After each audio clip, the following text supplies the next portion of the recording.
To display navigation, press on the navigation application to display the home screen. Press on Search to enter an address or a name. Press on this button to display the main menu for the different options. Select Search to enter an address, a name, or certain points of interest. Select Go Home to use an address previously recorded in Add Home. Select Go to Work to use an address previously recorded in My Places.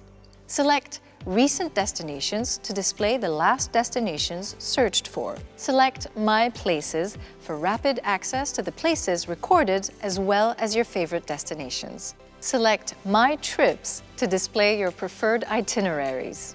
Select Settings to customize display, voice instructions, map options, route planning, sounds and alerts, and to input vehicle type and system information. Select this touch to display software version information and legal notices. Select Parking to display the various parking options in the region. Select Service Station to display the various service stations on your current itinerary or nearby. Press on this key to change display mode, 3D or 2D.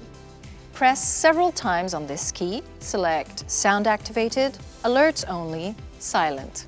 Press on the keys plus, minus to zoom in, zoom out, or use 2 fingers on the screen.